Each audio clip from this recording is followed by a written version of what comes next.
संवैधानिक आरक्षण 1950 से शुरू हुआ, उस वक्त के दलित समाज को, आदिवासी समाज को देखिए, आज के दलित आदिवासी समाज, अत्याचार के शिकार दोनों तरफ से होते हैं ये लोग। सोशली भी अत्याचार के शिकार हैं और कॉमनल इश्यूज पर भी अत्याचार के यही शिकार होते हैं। लेकिन चूंकि हम थे खटिक बिरादरी के, इसलिए हमको तो लोग उसी नज़र से देखते थे कि ये खटिक कहाँ से कहाँ पहुँच गया। तो हमारे साथ तो होता ही था वो, तो हमारे जहन में तो बचपन से बैठा हुआ था वो। और हम जब बड़े होकर सामने आए, जब समाज को अपने प्रैक्टिस में देखा, तो हमने कहा कि तो बहुत बड़ा आबादी है जो सफर है इसका, सिर्फ हम ही नहीं है। से उनको प्रधान पीएम आवास योजना का फ़ायदा नहीं मिल रहा है, राशन कार्ड नहीं मिल रहा है, ये सब चीज़। लेकिन ये एक तरफ सरकार भी क्लेम करती है, कुछ पसमानदा और दलित मुस्लिम के जो एक्टिविस्ट हैं, जो खास करके पॉलिसी पे बात करते हैं, वो कहते हैं कि इसका हमें फ़ायदा मिलता है। तो वो ठीक है जी, क्योंकि इसमें कोई भेदभाव नहीं कर रही है सरकार। वो तो सही है, लेकिन आप जैसे पीएम आवास योजना देखिएगा, तो दलितों का कोटा अलग आता है ना, उस कोटे में एंट्री तो नहीं है। ये एक जनरल कोटा मिल जाता है हमको, और जनरल कोटा में हैव नॉट्स को मिलना चाहिए, लेकिन हैव्स ले लेते हैं। अब जाके देख लीजिए गाँव में, लालू के ज़माने में भी इंदिरा आवास योजना मिलता था, उस वक्त इंदिरा आवास योजना कहलाता था, उसमें ज़्यादातर शोरफा हजरात ले लेते थे, अभी नटा बखों को मिलता कहाँ था। तो हम कहते हैं कि उनको फिक्स कीजिए ना, उनको उस कैटेगरी में रखिए, तो उनको खुद ब खुद मिल जाएगा, तब दूसरा तो को नहीं आएगा। तो ये बात सही है कि अगर मोदी सरकार सबको एक आंख से देख रही है, तो अगर उसी एक आंख से दलित समाज को देखेगी तो उसको मिलेगा नहीं मिलेगा, उसके लिए कोटा फिक्स है। और हम कहते हैं कि एड्स एंड फैसिलिटीज देने में कम से कम न दलितों को नुकसान है न सरकार को नुकसान है, और सरकार को कोई अमेंडमेंट भी नहीं करना है। इस एड्स फैसिलिटी में अमेंडमेंट की ज़रूरत नहीं है। ये थ्री जो कॉन्स्टिट्यूशनल इश्यूज हैं, पार्लियामेंट, असेंबली या जो चुनाव होते हैं, उसके लिए अमेंडमेंट की ज़रूरत है इंडिया सरकार। इससे फैसिलिटीज की थोड़ा है, तो एक्सटेंड किया ही जा सकता है। आज भी अगर मोदी जी चाहें तो इन जो दलित मुस्लिम्स हैं, जो SC ST के इक्विवेलेंट मुस्लिम्स हैं, उनको तो आपको SC ST एक्ट में ला ही सकते हैं, सिर्फ एक ऑर्डिनेंस ला सकते हैं। इसके लिए कोई अमेंडमेंट की ज़रूरत नहीं है हमको, ना कोई भारी बजट की ज़रूरत है। वो तो सिर्फ एक कानून में एंट्री चाहते हैं ताकि उनको भी सेफ्टी हो जाए, ये देश की सेवा अच्छे से कर सकें। वरना कुछ माहौल ख़राब हो जाता है तो इनको डर लग जाता है, घर में रहेंगे तो भूखे मरेंगे, बाहर आएंगे तो जान चली जाएगी, तो ये तो ऑकवर्ड सिचुएशन में पड़ जाते हैं। तो कम से कम इस प्रोटेक्शन, लीगल प्रोटेक्शन के दायरे में आ जाएंगे, कम से कम वो डर तो ख़त्म हो जाएगा। और आपको एक और बात बता देते हैं, सिर्फ लीगल प्रोटेक्शन इसी समाज के लिए नहीं है।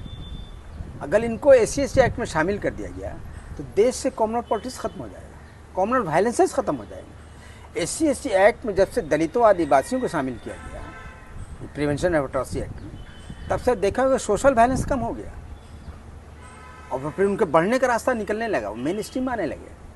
अदरवाइज 1989 में जब ये एक्ट बना था, राजीव गांधी ने बनाया था, उसके पहले इनको डर लगा रहता था कि पढ़ने जाएंगे तो हमको लोग दबंग लोग मारेंगे।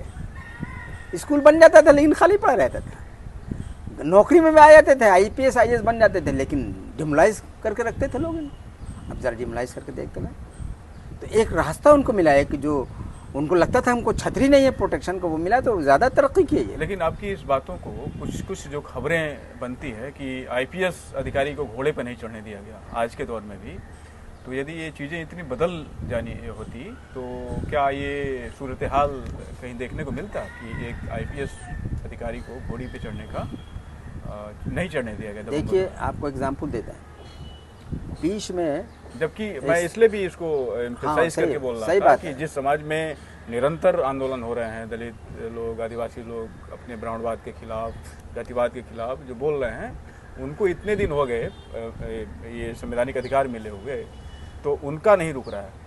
तो जिस समाज में अभी आवाज़ ही नहीं उठ रही है अशराफ के खिलाफ में, या चूँकि पसमानदा मुस्लिम में है, वो अशराफ से ही ज़्यादा प्रताड़ित है देखा जाए तो, क्योंकि उसको अभी भी जहाँ कहीं कुछ मौका मिलता है तो ये सामाजिक न्याय परस्त जो हिंदू लोग हैं, मतलब मुस्लिम पिछड़े के अलावा जो हिंदू पिछड़े हैं तथाकथित, उन लोगों ने ज़्यादा आगे बढ़ के और इस चीज़ों को टेकअप किया है।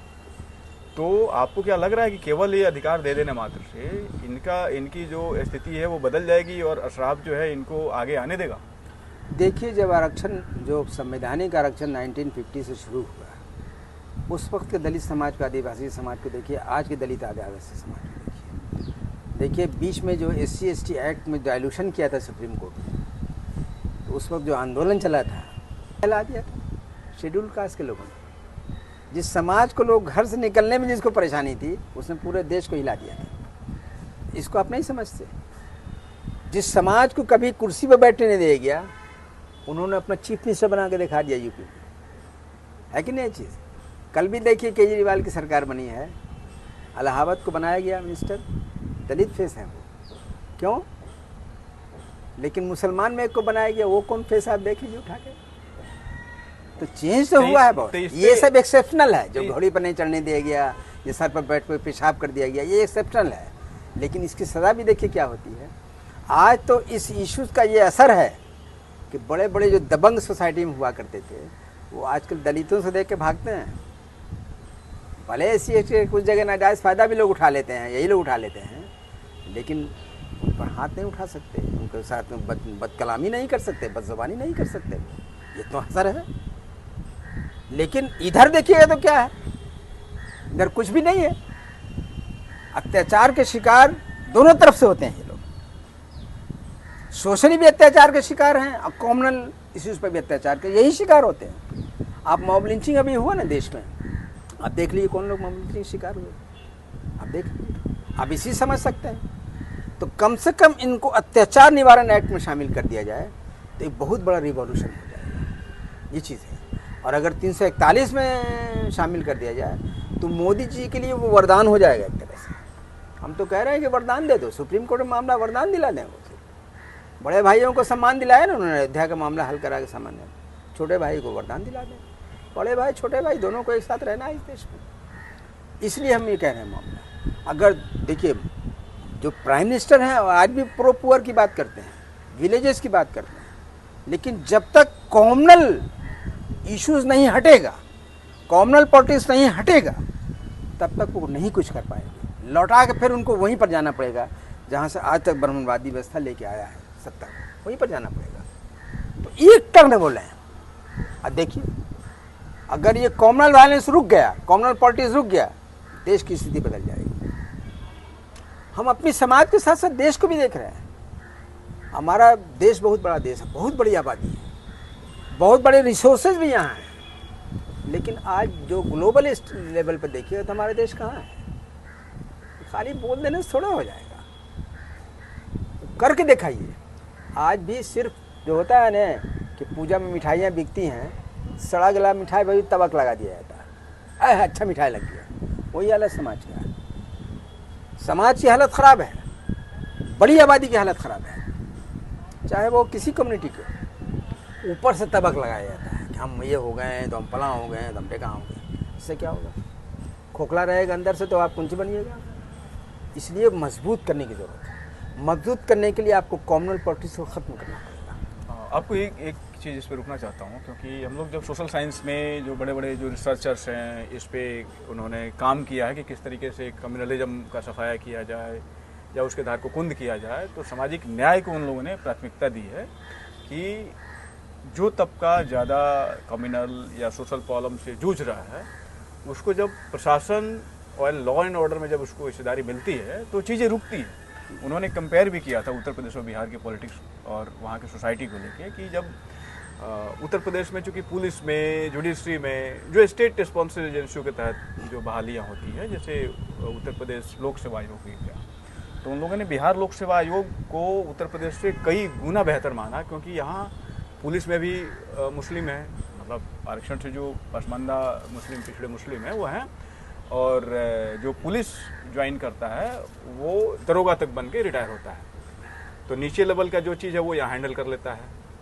हिंदू के साथ साथ मुस्लिम भी दोनों जो सामाजिक न्याय प्रश्न अमन चंद चाहते हैं तो वो दोनों लोग मिल के उसको हैंडल करते हैं। जो दरोगा बनता है वो डीएसपी तक बन के रिटायर होता है, जो डीएसपी बनता है वो डीआईजी तक पहुँचता है। तो ऐसे ही अलग अलग महकमों में जो लोग आते हैं और वो जब उनकी हिस्सेदारी सुनिश्चित होती है तो स्टेट द्वारा जो दी गई ये शक्तियां हैं या जो कानून हैं तो उसको अमल में लाके ये लोग बहुत सारी चीज़ों को मैनेज कर लेते हैं।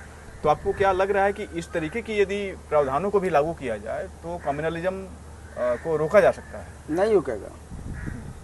जब तक इस एक्ट को नहीं लाइएगा, जब तक लीगल प्रोटेक्शन का इंतजाम नहीं कीजिएगा, तब तक नहीं हो सकता।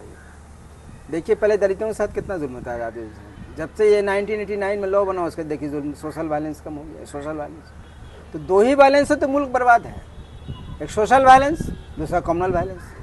तो सोशल वायलेंस को तो रोक दिया गया 1989 के एक्ट से, अब कम्युनल वायलेंस को रोकना है, वो भी उसी एक्ट से रुकेगा। ये बहुत पेचीदा बात हो रही है जी। तो इसमें आपका ध्यान आकृष्ट करना चाहूँगा कि सोशल एम्पावरमेंट और जो कम्युनल डिग्रेडेशन या उसके कम्युनलिज्म के धार को कुंद करना, तो बिहार को एक उदाहरण के स्टेट तौर पे हम ले सकते हैं कि पिछले 35 साल से सामाजिक न्याय की सरकार है। और इसके पीछे केवल ये नहीं है कि यहाँ सामाजिक न्याय परस्त कोई व्यक्ति है, बल्कि इसके पीछे यही कारण है कि यहाँ की जो सामाजिक ताना बाना है, वो ताने बाने में लगभग सारे लोग को जगह दी गई है। और आप चीज़ों को बेहतर जानते हैं कि इसकी शुरुआत कर्पूरी ठाकुर से की गई थी, और इसके पैरेलल यदि देखा जाए उत्तर प्रदेश के संदर्भ में, जहाँ पे दलित और पिछड़े और तमाम तरीके के सामाजिक न्याय पर सरकारें बनी, आंदोलन की सरकारें बनी, लेकिन वो ताना बाना बिहार के तर्ज पे वहाँ नहीं बन पाया, तो इसलिए वो चीज़ें इतनी मजबूत नहीं हो पाई। हाँ तो देखिए, तो इसको किस रूप में देखिए अभी बिहार में जैसे कि पहले लालू यादव थे, अब नीतीश बाबू हैं, जब तक ये लोग हैं तब तक है, कल सत्ता पलटेगी फिर देख लीजिए यूपी हो जाएगी। लेकिन यूपी कैसे होगी, यही सवाल है कि यूपी होने के पीछे वहाँ के प्रशासनिक फेल्यूर भी उतना ही जिम्मेवार है जितना सोशल कंडीशनिंग, जो हिंदू मुस्लिम की बाइनरी वाली। यहाँ सोशल कंडीशनिंग इस तरह से हुई है कि हर महकमे में हर तबके के लोगों की भागीदारी है। तो जब भागीदारी रहती है तो वहाँ कोई एक तरफा नहीं कर सकता। कहने का मतलब ये है कि यहाँ कम्युनल जो दंगे होते हैं या सोशल जो दंगे होते हैं या फसाद जो फैलाया जाता है, वो यूपी जितना आसान नहीं है, क्योंकि पुलिस में, जुडिशरी में, प्रशासन में मुस्लिम जो पिछड़े लोग हैं उन लोगों की हिस्सेदारी है। तो उससे इसका एक उदाहरण भी है। अब पॉलिटिकल रूप से भी देखा जाए तो तमाम हिंदूवाद के नाम पे या सेकुलरिज्म के नाम पे सरकार या वो पार्टियां सीट जीत ले, लेकिन फिर भी वो मन चाही काम इसलिए नहीं कर पाती है कि उसको सामाजिक न्याय के एजेंडे पे घुटना टेकना ही पड़ता है। उदाहरण है कि बीजेपी ज़्यादा सीट लाके भी वो नहीं बना पाई और उसमें नीतीश कुमार जैसे एक चेहरे को लाना पड़ा, या फिर राजद भी केवल MY समीकरण से बहुत सारी चीज़ों को नहीं सेट कर पाई, क्योंकि लोग यहाँ एम्पावर्ड हैं और जो M समीकरण के लोग हैं, मतलब मुस्लिम समीकरण के जो लोग हैं, उसके अंदर का जो डाइवर्सिटी है सोशल बाइनरी को लेके, तो उन लोगों ने हमेशा ही अपनी सामाजिक उत्थान को प्राथमिकता दी है, न कि कम्युनल या फिर रिलीजियस उत्थान को। देखिए ये चेस जो जनता दल की जो समाजवादी हुकूमत बनी 90 से, उसके बाद इस चीज़ को चेंज करने की कोशिश की गई। लेकिन आज क्या हालत है, 1990 में तो समाजवादियों की हुकूमत थी, आज किसकी हुकूमत है आप समझ सकते हैं। उसी तरह से उस वक्त कई स्टेट्स में समाजवादियों की हुकूमत। मैं चाहता हूं कि उसके पहले थोड़ा सा आप जाएं, जब ये आरक्षण का प्रावधान हुआ जिसमें इन लोगों को जो मुस्लिम समाज के अंदर का जो सामाजिक जो डाइवर्सिटी है उसको शामिल किया गया, तब से सूरत बदलनी शुरू हुई। मैं कर्पूरी ठाकुर वाले दौर की तरफ आपको लेके चलना चाह रहा हूँ, वहाँ से थोड़ा चीज़ों को आप देखिए। कर्पूरी ठाकुर साहब ने तो बहुत बड़ा काम किया था, लेकिन वो ज़्यादा दिन टिक नहीं पाए ना, तो खुद ही पका गए। उसके बाद तो लालू जी का दौर आया, तो इनकी सामाजिक न्याय तो सिर्फ ढोंग रही है। सामाजिक न्याय का असल काम तो नीतीश कुमार ने किया है। लेकिन हम आपको बता दे रहे हैं ना कि देखिए दलितों को आरक्षण 1950 से स्टार्ट हुआ संवैधानिक तौर पर, और 1989 के दिसंबर में जाके SC/ST एक्ट आया था, नवंबर में आया था ये, 40 साल के बाद। उसके बाद से इनकी तरक्की ऊंची गई है, चूँकि ये सोशल वायलेंस से फिर बचने लगे। उसी तरह से आज हम ये कह रहे हैं कि अगर आप चाहते हैं, देखिए पोस्ट दे देने से या नौकरी में चले जाने से या मिनिस्टर बन जाने से या चेयरमैन बन जाने से हालात नहीं सुधरते हैं। इसलिए कि जो लोग भी बनते हैं वो सिर्फ अपने लिए बनते हैं या अपने ज़ात के लिए बनते हैं, उससे ऊपर नहीं जाते। उनको सरकार की बात को मानना ही पड़ता है, अपना थ्योरी तो रख नहीं सकते।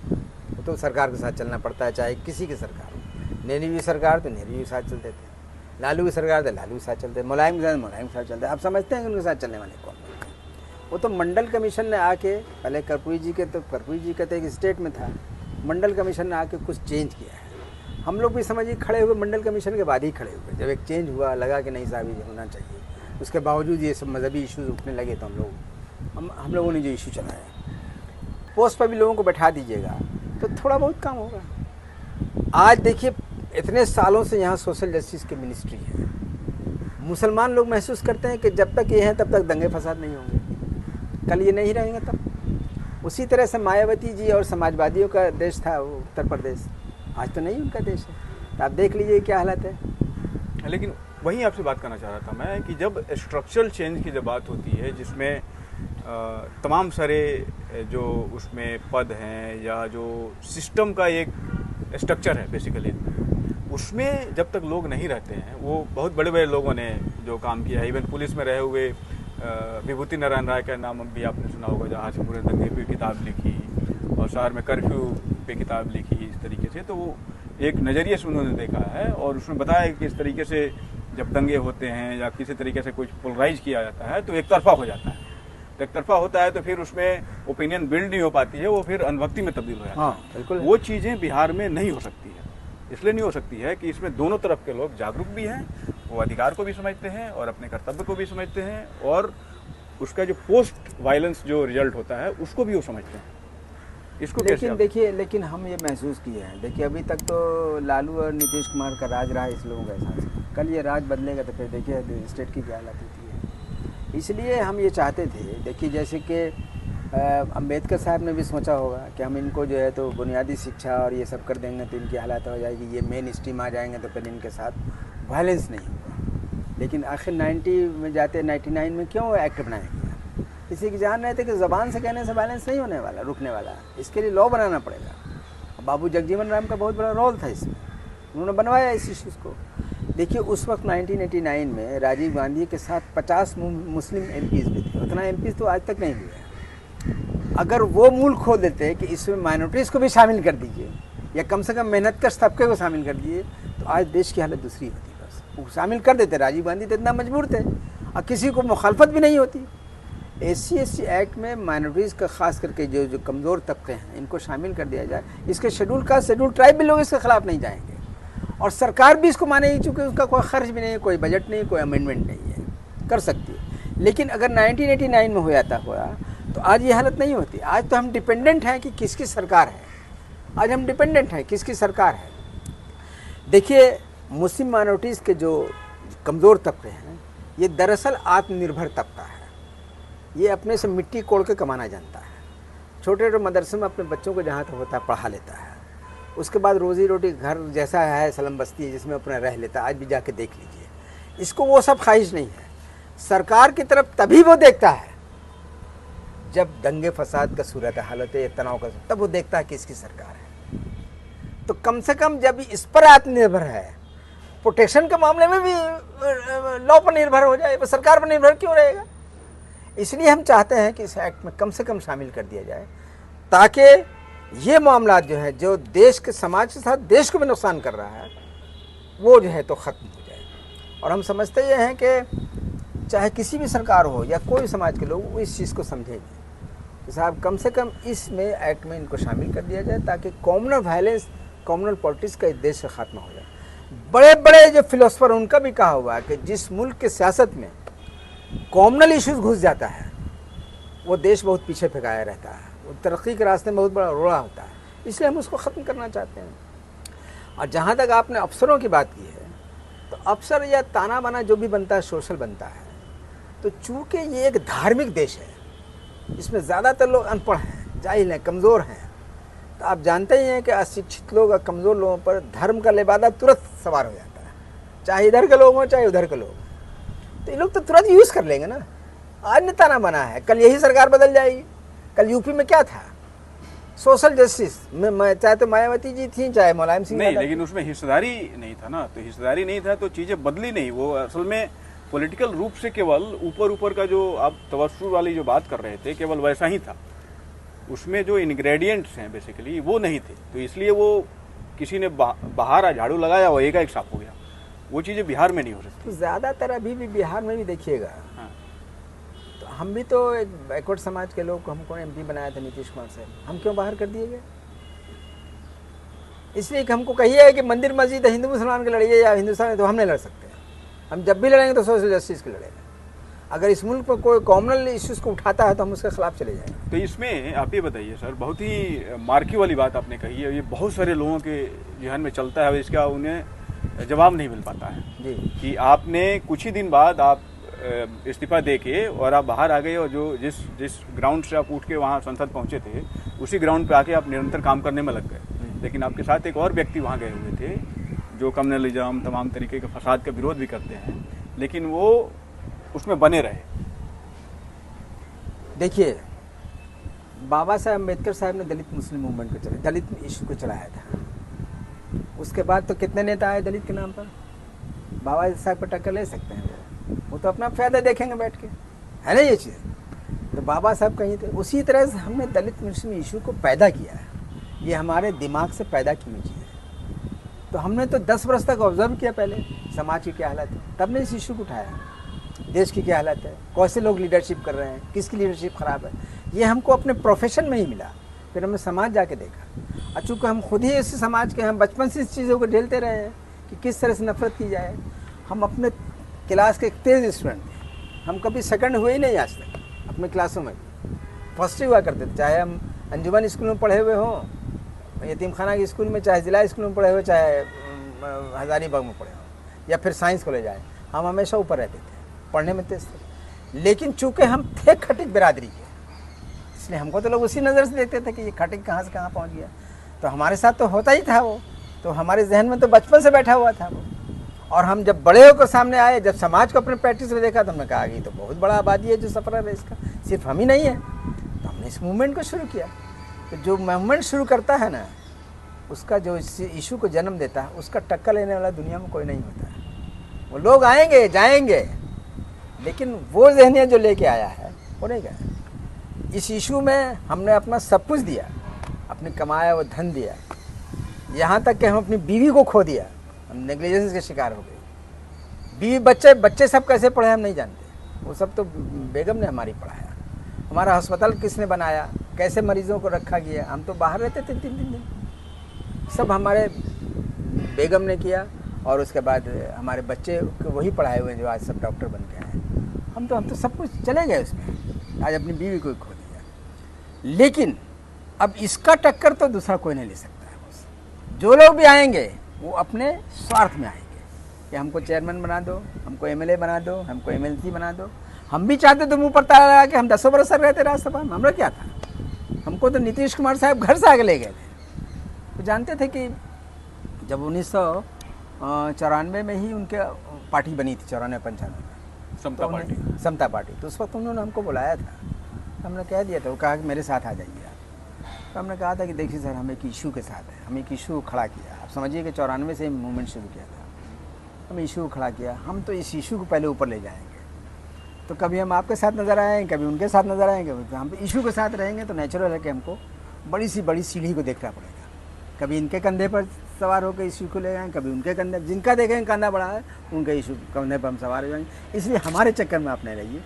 आप ठीक है, अपना पार्टी बनाया, आप अच्छे आदमी कीजिए, इस काम को हम साथ देंगे आपका, लेकिन हम इशू से इधर उधर नहीं हो सकते। खो दिया, क्या हो गया उससे, हम आज भी मूवमेंट चला रहे हैं।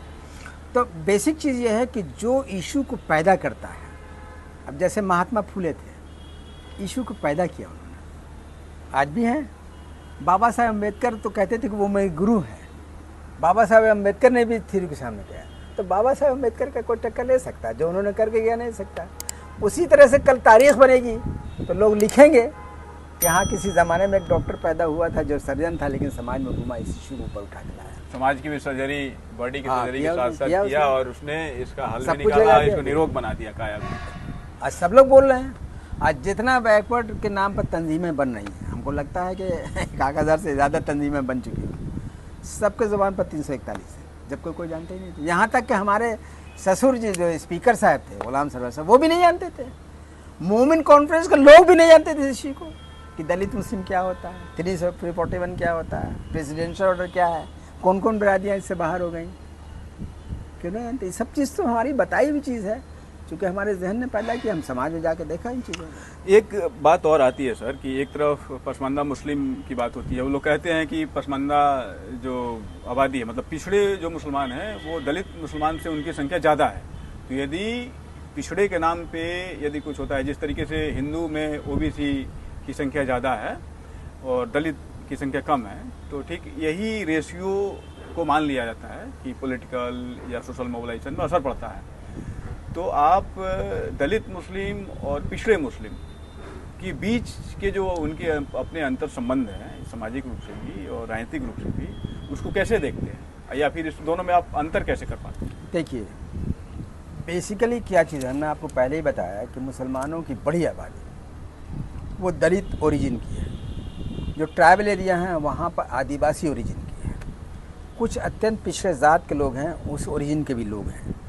हमने बहुत स्टडी किया इसमें, हमने कुमार सुरेश सिंह की किताब स्टडी किया, जो एंथ्रोपोलॉजिस्ट थे, आप भी देख सकते हैं उस किताब। तो मुसलमानों की जो आबादियाँ हैं, यहाँ तक कि हमने देखा है कहार कुम्हार जो मुसलमानों में पाए जाते हैं, आप रायबरेली में जाइए ना, मुस्लिम कुम्हार मिलेंगे आपको, प्रजापति कहलाते हैं ये लोग, वो मिलेंगे आप, बड़े हड़िया बर्तन बनाते हुए मिलेंगे आपको लोग, मुस्लिम चमार मिलेंगे, मुस्लिम पासी मिलेंगे आपको, धोबी वगैरह तो कॉमन है ये लोग मिलेंगे, सपेरे मिलेंगे, ये सब मिलेंगे जो लोग जानते नहीं हैं जी, माली मिलेंगे, सब बिरादरी के लोग हैं इसमें, और सबका नाम शेड्यूल कास्ट में है।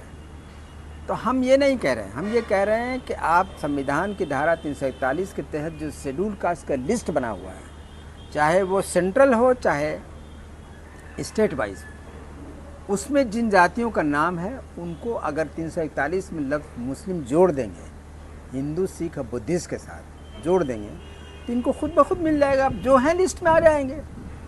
आपके समझ से अभी देश में कौन सी बैकवर्ड बिरादरी जिसकी आबादी सबसे ज़्यादा है, आप बताइए।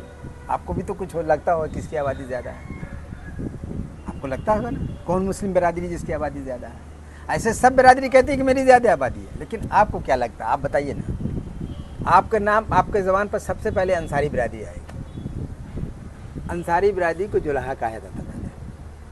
भारत के जो स्टेट लिस्ट है उसमें 6 स्टेट में लफ्ज़ जुलाहा शेड्यूल कास्ट में लिखा हुआ है, दिल्ली, हरियाणा, चंडीगढ़, पंजाब, हिमाचल प्रदेश, जम्मू एंड कश्मीर, 6 स्टेट में लफ्ज़ जुलाहा है।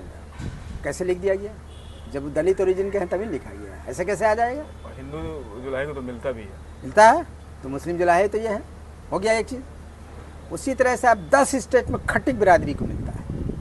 खटिक बिरादरी बेसिकली क्या है, आप डेफिनेशन खटिक का पढ़िएगा ना, पूरा ऐसी जो मीट फरोख्त है, नहीं यही तो चीज़ है।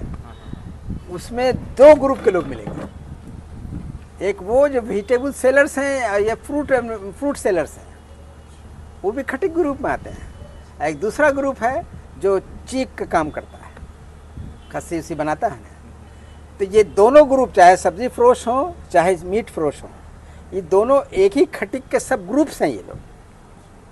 जैसे आप चले जाइए महाराष्ट्र, खटिक चीक लोगों का आता है, लेकिन वही सब्जी फरोश अगर बिहार यूपी में खोजिएगा तो ये जो कुजरा बिरादरी कहलाती है, ये राइन बिरादरी कहलाती है, ये लोग हैं। और दोनों एक दूसरे के हैं। कहीं पर देखिए सब्जी फरोश मीट बेचता है, कहीं पर देखिए कि मीट बेचने वाले सब्जी बेच रहे हैं, फल बेच रहे हैं। तो ये लोग एक ही खटिक ग्रुप के सब, खटिक के कास्ट के सब ग्रुप्स हैं।